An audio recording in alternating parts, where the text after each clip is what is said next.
তামোলপুৰ উপনিৰ্বাচনত আজিৰ দিনটোত ৰাইজে ভাৰতীয় জনতা পাৰ্টি UPPL আৰু ACPক ভোট দিবলৈ ৰাতিপুৱাৰ পৰা লাইন লাগি আছে।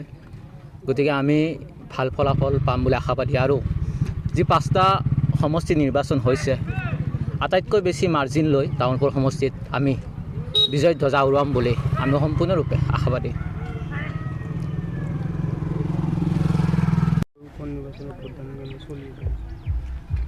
আমাৰ 18 নং তামোলপুৰ বিধানসভাত যিটো আজিৰ তাৰিখত উপনিৰ্বাচন হৈ আছে, শান্তিপূৰ্ণভাৱে নিৰ্বাচন হৈ আছে।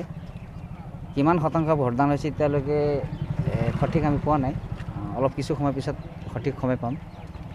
গতিকে নিৰ্বাচন ভালদৰে হৈ আছে আৰু ৰাইজেও যিহেতুকে সময় বহুত আছে, ৰাতিপুৱাৰ পৰাই 7টা বজাৰ পৰা নিৰ্বাচন ভোটদান প্ৰক্ৰিয়া চলি আছে। গধূলিলৈকে আমাৰ নিৰ্বাচন আয়োগৰ সময়সীমালৈকে তাৰমানে ৰাইজে আহিব আৰু ভোটদান কৰিব। ৰাইজৰ সঁহাৰি কেনেকুৱা পাইছে? সঁহাৰি আমি ভালদৰে পাইছোঁ। ভোটদান প্ৰক্ৰিয়াটো ৰাইজৰ সঁহাৰি ভালদৰে পাইছোঁ। সকলো জাতি জনগোষ্ঠীৰ ভোটাৰসকলে আহিছে, আহি পেলাই শান্তিপ্ৰিয়ভাৱে নিজৰ মৌলিক অধিকাৰ সাব্যস্ত কৰিছে। বিৰোধীয়ে কিমান ভোট পাব বুলি ভাবে? আমি বিৰোধীয়ে ইমান ভোট পাব বুলি সঠিককৈ নকওঁ, কিন্তু এটা কথাই তাৰমানে মই কওঁ, বৰ্তমান তামোলপুৰ বিধানসভাত আমাৰ ভাষাত তাৰমানে বিৰোধী নাই। আমাৰ ভাষাত ক'বলৈ গ'লে আমাৰ সাংগঠনিক দিশৰ পৰা চালে BJP, অগপ আৰু UPPLৰ যোনটো মিত্ৰতা, তাৰমানে আমিতো বিৰোধী নাই বুলিয়ে তাৰমানে ধৰিছোঁ।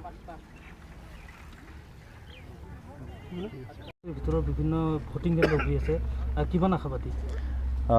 মই বৰ্তমান তামোলপুৰ বিধানসভাৰ প্ৰতিটো সমষ্টিৰ চেণ্টাৰত ঘূৰিছোঁ। গতিকে যথেষ্টখিনি আশাবাদী আৰু যথেষ্টখিনি ৰাইজে UPPL, BJP, ACP চৰকাৰক সমৰ্থন কৰিছে আৰু আশীৰ্বাদ দিছে। কিন্তু মানে গণেশ কোছৰে কৈছে তেওঁ মানে 80,000তকৈ অধিক ভোট লৈ মানে বিজয়ী হ'ব বুলি কৈছে, কি ক'ব? তেখেতে MCLAতে ইমান ভোট পোৱা নাই, জিতিব পৰা নাই, আৰু MLA ইমান ডাঙৰ ফিল্ডত তেখেতে কি পাত্তা পাব? প্ৰতিদ্বন্দ্বিতাই নাই আমাৰ। BJP, ACP, UPPL চৰকাৰ চলি আছে দাদা, ইয়াতে কোনো প্ৰতিদ্বন্দ্বিতা কৰিব পৰা মানুহ নাই। গতিকে ৰাইজে বুজিছে, ৰাইজে ভোটদান দিছে, ৰাইজে আশীৰ্বাদ দিছে, 2 তাৰিখে ৰিজাল্টটো পাই যাব।